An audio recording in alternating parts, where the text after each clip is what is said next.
ማለት ከናቲ ጋር መንገድ ላይ አግኝታኝ ለብቻ የጠራችኝና ማታ 1 ሰዓት እንገናኝ አለች። ለምን?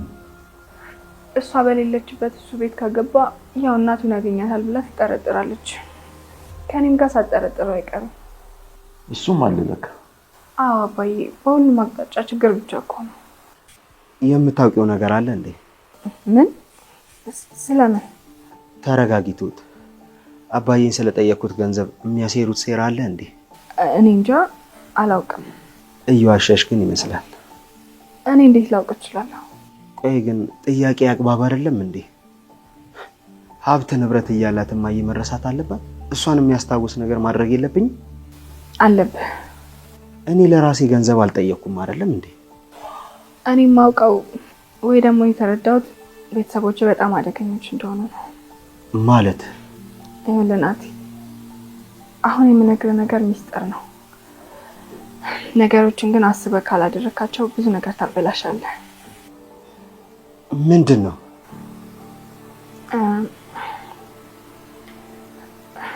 ተው በቃ።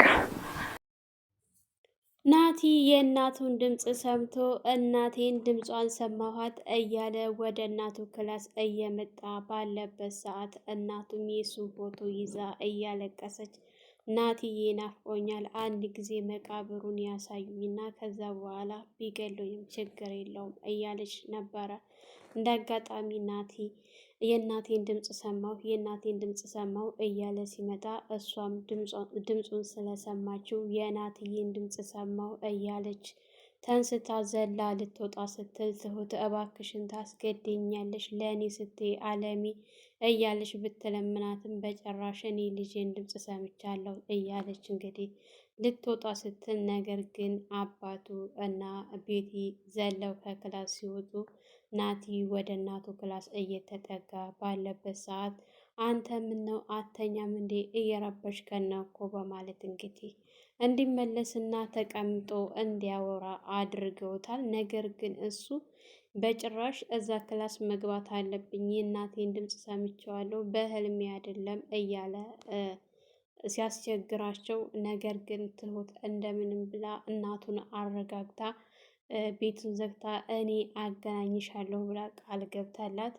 መሆናችሁ ነው በማለት ወደ እነሱ ስትመጣ የት ነበርሽ ሲሏት እኔማ ክላሴ ነኝ ድምፃችሁን ስሰማ ነው የመጣሁት በማለት እንግዲህ ከእነሱ ጋር ስትቀላቀል እርግጠኛ ነሽ ስትላት ቤቲ እንዴ ከክላስ እየመጣሁ አታይኝም እንዴ ነበር ያለቻት። ምክንያቱም ከእሷ ክላስ ስለወጣች እሷ እንዴት ልትመጣ ቻለች በማለት ነገሩን ሲጠይቁ ነበር። ነገር ግን ናቲ ትሁት የእናቴን ድምፅ ሰምቼዋለሁኝ እዚህ ቤት ድምፅ አልሰማሽም ወይ ብሎ ሲጠይቃት በጣም ነበረ የደነገጠችው። ሰላም ሰላም፣ ውድና የተከበራችሁ የቻናላችን ቤተሰቦች እንኳን ሰላም መጣችሁ። ላይክ፣ ሸር፣ ሰብስክራይብ እያደረጋችሁ እስከ መጨረሻው ተከታተሉ። ቪዲዮውን አስገባላችኋለሁ፣ ተከታተሉ እስከ መጨረሻው። እንግዲህ ናቲ ስለ እናቱ በተደጋጋሚ ጥያቄ እንዲጠይቅ ትሁት እስኪ ስለ እናትህ አሟሟት ጠይቅ እና ተረዳ፣ እርግጠኛ ነህ ስለ እናትህ መሞት ብላ ስላለችው ግራ ተጋብቶና ተወዛግቦ ነበረ ያለው። ነገር ግን አባቱን ገንዘብ ስጠኝና ለእናቴ ማስታወሻ የሆነ ነገር ላድርግላት ብሎ ቢጠይቀው፣ ነገር ግን አባትየው ለሱ ለልጁ ገንዘብ ከመስጠት ይልቅስ ያለው የሌለውን ንብረት በአጠቃላይ ለቤቲ ነበረ አሳልፎ መስጠት የፈለገው። ናቲ በዛም ቢሆን በዚህም የእናቴን ድርሻ እፈልጋለሁ፣ እኔ ለራሴ ስጠይ ብዬ እንደ ልጅ አልጠየቅኩህም፣ የእናቴን የለፋችበትን ሀቋን ንብረቷን ነው እንጂ የጠየኩህ ሌላ አልጠየቅኩም። ስለዚህ ወደ ሳይሆን በግድህ ትሰጠኛለህ ብሎ እየጠየቀው ይገኛል። ቤቲም የአባትና የልጅን ሁኔታ ስታያቸው ነገሩ ከሮ ወደ ሌላ እንዳይገባ ስላሰበችና ስለፈራች ድርሻውን ስጠውና እዚህ ቤት እንዳይመጣ አድርገው፣ ያለህ አማራጭ መቼም በዚህ እድሜ ልጁን ገደለ ተብለህ እስር ቤት መግባት ካልፈለግ አማራጩ መስጠት ነው ስትለው አሳምናው ነበረ። እሱም እንግዲህ የተወሰነ ንብረቱን ወደ ቤቲ ካስተላለፈ በኋላ ይሄ ነው ያለኝ ብሎ ለመስጠት ወስኗል። ነገር ግን ናቲ ያለ የሌለውን ሀብቱን የአባቱን ጠንቅቆ ስለሚያውቅ የጠየቀው ገንዘብ በጣም ከፍ ያለ ነው። አባቱ ግን ያንን ሁላ ገንዘብ ሳይሆን የተወሰነች ነገር ነው ለመስጠት የወሰነው። ናቲ ግን ከጠየቀው በታች እንደማይቀበለው ጠንቅቆ ነግሮታል። እንግዲህ ናቲና አባቱ በተደጋጋሚ እየተመላለሰ ሲመጣ እዚህ ቤት ሊያገኘው አልቻለም። በሚመጣ ሰዓት ቤቲ ናት የምታገኘው። እንግዲህ ቤቲም ስለምትወደው ናቲን እየተሽኮረመመች እያለች ነው እንግዲህ እሱ ጋር አንድ ነገር የምነግርህ ነገር አባትህን አልወደውም ብላ ስትነግረው ድሮም ወደዋለሁ ብትይ ነበረ የሚገርመኝ ለሀብትና ለገንዘብ ብለሽ እንጂ እኮ አባቴን እንደማትወጂው በደንብ እርግጠኛ ነኝ። እንኳን እኔ ማንም ያውቃል። ይልቅስ ደህና ሀብት ንብረት አገኘሽ እሞቀበት ቤት ገባሽ። አንቺ የምትበይ እድሜ ለእናቴ እናቴ ለፍታ ባካበተችው ሀብት ንብረት እንደፈለግሽ ትሆኛለሽ እያለ ሲነግራት ጎሽ እንደዚህ ልክ ልኬን ትነግረኛለህ አደል ስትለው እኔ ምንም እያልኩሽ አይደለም ሲላት ነበረ ማለት ነው። እንግዲህ ስለ ትሁት አነሳና ጥሩ ሰራተኛ አግኝታችኋል፣ ጥሩ ሰራተኛ ናት ብሎ ሲል እናንተ ድሮም ሰራተኛ እንጂ የምታዩት ሌላ ነገር አይታያችሁም ብላ ስትለው ምን እያልሽ ነው? ወደየት ወደየት ሲላል ቆይ ሰራተኛ ሁኜ ልምጣ?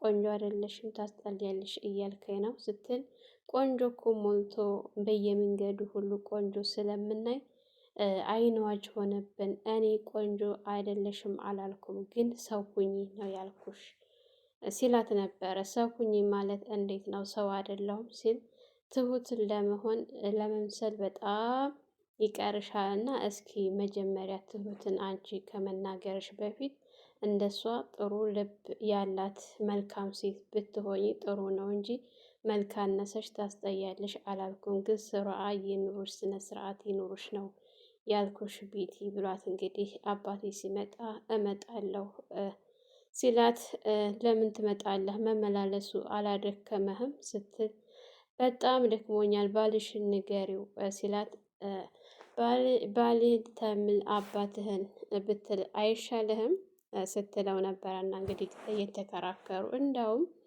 አልሄድም አድራለሁ እዚሁ ሲላት ለዛሬ ፈቅጄልሃለሁ ስትል ምን ነው የእናቴ ቤት እኮ ነው ይሄ ቤት እኮ ከአንቺ በፊት እኔ ነው የሚያቀኝ እኔ እኮ ትቼው እንጂ ከፈለኩኝ አሁንም ቢሆን አላጣውም ብሎ ሲላት ሞክር፣ ይሄ ያንተ ቤት አይደለም የኔ ቤት ነው፣ ያንተ ቤት መሆን የሚችለው በስምህ ሲሆን ብቻ ነው ስትለው እሱን ከፈለኩኝ አላጣውም፣ እኔ አሁን ስለ ቤቱ ጉዳይ አይደለም ጉዳይ ሌላ ነው እንጂ ነበር ያላት። እሷም እንግዲህ ሞክሪ ስትለው አንተም ሞክር ብላ ነበረ ጥላው የሄደችው። እንግዲህ ቤቲ ከወጣች በኋላ እሱም ሞልቶ ነበረ።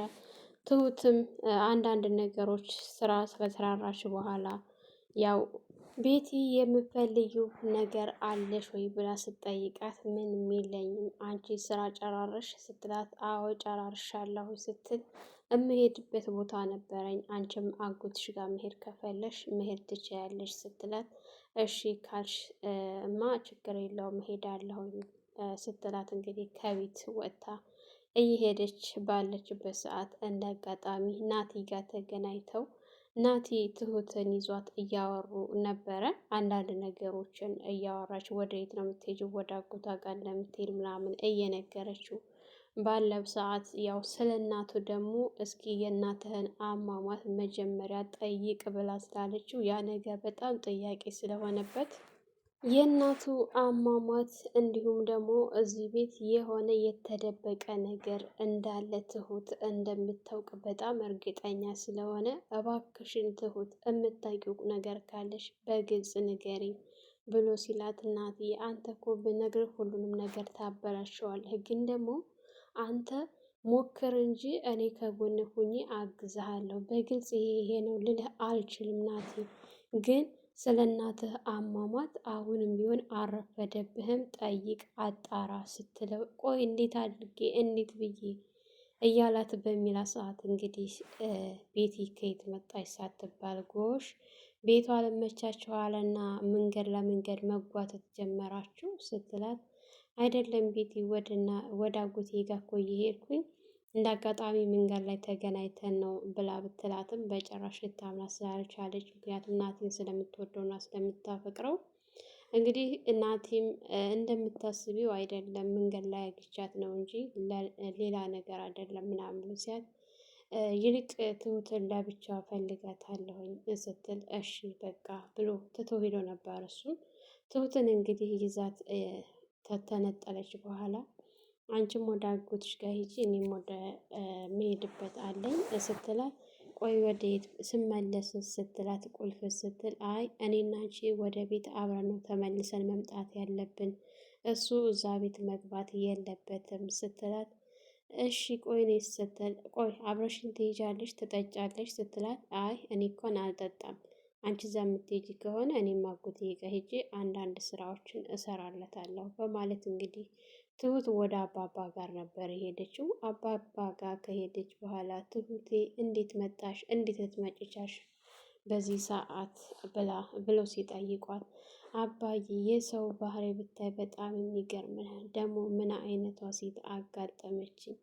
አረ ትሁት የቲናማ በምን ቲናና ይቺ የትና የት አገናኝቷቸው ስንት አይነት መጥፎ ሰው አለ ብላ ስትል አባባ ቆይ ምን አደረጉሽ? ምን ሰማሽ?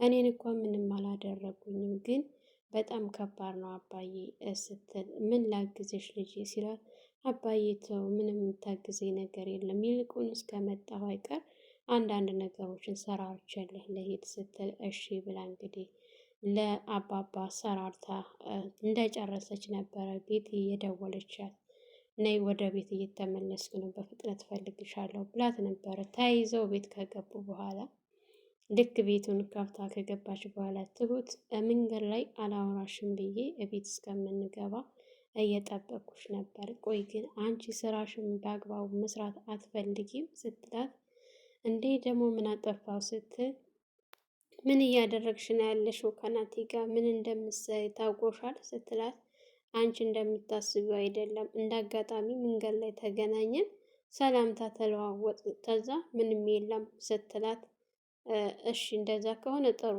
ግን እኔ ምልሽን ብትሰሚ ጥሩ ነው ስትላት አብሽሪ፣ አታስቢ፣ አንቺ ምንም ሀሳብ እንዳይገባሽ እንዳትፈሪ ነበር እያለቻት ባለበት ሰዓት ነው እንግዲህ ናቲ ተከትሎ ቤት የመጣው። እሱ እንደመጣ ወዲያው ነው ደግሞ አባቱ ተከታትሏቸው የመጣው። ያው አባቱ ጋር አሁንም እያወሩ እንደቀጠሉ ናቸው ስለ ገንዘቡ። እንግዲህ ቤቲ እሱ ጋር ነበረ ቀድም ትሁትን ወደ አጎቷ ስትሸኘት እሷ ወደ ናቲ ባሏ ጋር ነበር የሄደችው። ምክንያቱም ስሙን ሊያዞርላት ስለሆነ እንግዲህ ቤቲ አምኜሽ ነው ገንዘቤን ንብረቴን በአንቺ ስም የማደርገው፣ በኋላ ምንም ነገር እንደማይፈጠር እርግጠኛ ነኝ ብሎ ስሙን ያለውን ንብረቱን በሙሉ ወደ ቤቲ አሸሽቶ ስለሆነ በነፃነት ነው ወደ ቤት የመጣው። ቤት ከመጣ በኋላ እንግዲህ አባትና ልጅ አባትየው ችግር የለውም አታስብ፣ እሰጥሃለሁኝ ያለኝን ብሎታል። ነገር ግን እሱ የተወሰነች ንብረት ብቻ አስቀርቶ ስለሆነ ከዛ ላይ ነው ማካፈል የፈለገው። ያንን የሚያደርግ ከሆነ ደግሞ ናቲ የትም ሄዶ የትም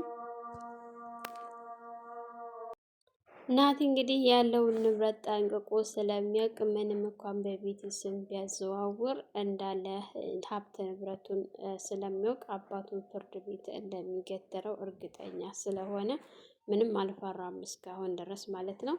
አባትየውም ደግሞ ያለኝ እሰጥሃለሁ ብሎታል። እሱ ግን ያው እንደማይሰጠው ሙሉ በሙሉ እንደማይሰጠው እርግጠኛ ነው። ያው በክስም ሆነ በጉልበትም ይዤ እቀበለዋለሁኝ ነው እስካሁን ድረስ እያለ ያለው ማለት ነው። እንግዲህ እራት በልተው ሁላቸውም ወደ መኝታ ክላስ ከገቡ በኋላ ለናቲ ማነጣጥፋለት በቃ ደህና አደር ናቲ ብለው እሺ ተባባሉ። በኋላ ትሁት ምግብ ቆጣጥራ ለሷ ይዛላት ገብታ ምግብ ነይቢ ቀሰቀስኩሽ ወይ ስትላት አይ እንኳንም መጣሽ እንኳንም ቀሰቀስሽኝ ስትላት እሺ ችግር የለውም ቢ እያለቻት ባለ ሰዓት እንግዲህ የልጇን ፎቶ አውጥታ ናትዬ ናፈቀኝ፣ ምናለ አንድ ጊዜ መቃብሩን አሳይተው በገደሉኝ እያለች ባለችበት ሰዓት እንግዲህ ናቲ ገደም ብሎ ስለነበረ ናቲ ናቲ የሚል ድምፅ ሲሰማ ያው ተንስቶ ወደ እናቱ ክላስ እየመጣ ባለበት ሰዓት እንዳጋጣሚ የእናቱን ድምፅ ሲሰማ የእናቴን ድምፅ ሰማሁ ሲል እሷም የልጄን ድምፅ ሰማሁ በማለት እጮሃለሁኝ ልትጮህ ቤቱን ከፍቼ እወጣለሁ ስትል እባክሽን ይገሉናል ይገሉናል እያለች ብትማጸንም እናቲቱ ግን አከንፍፋ ወደ ልጇ ለመሄድ ግብ ግብ ተያይዘዋል ትሁት ጋር። እናት የልጇን ድምፅ ሰምታ ማንም ሊያስቆማት አይችልም በእርግጠኝነት። ናቲም እንግዲህ አባቱና ቤቱ ሩጠው ወጥተዋል። የእናቱን ድምፅ እውነት እየሰማ እንዳልሰማ ይሆናል ብዬ አላስብም። እሱ እንኳን ምናልባሽ ልጅ ነውና፣ እናቲቱ ግን የልጇን ድምፅ ሰምታ መቼም ቢሆን ተረጋግታ ልትቀመጥ አትችልም ማለት ነው። ሰላም ሰላም፣ ውድና የተከበራችሁ የቻናላችን ቤተሰቦች እንኳን ሰላም መጣችሁ። ለልጅ ሙቤ አዲስ የሆናችሁ ላይክ፣ ሸር፣ ሰብስክራይብ በማድረግ ቤተሰብ እንድትሆኑ እያልኩኝ ለዛሬ የነበረን ይህን ይመስል ነበረ። በሌላ ቪዲዮ ተመልሼ እስከመጣ በያላችሁበት ፈጣሪ ጠብቃችሁ ሀገራችንን ሰላም ያድርግልን፣ ወጥቶ ከመቅረት ይጠብቀን። በዚህ ሰናበታችኋለሁ። መልካም ቆይታ ይሆንላችሁ።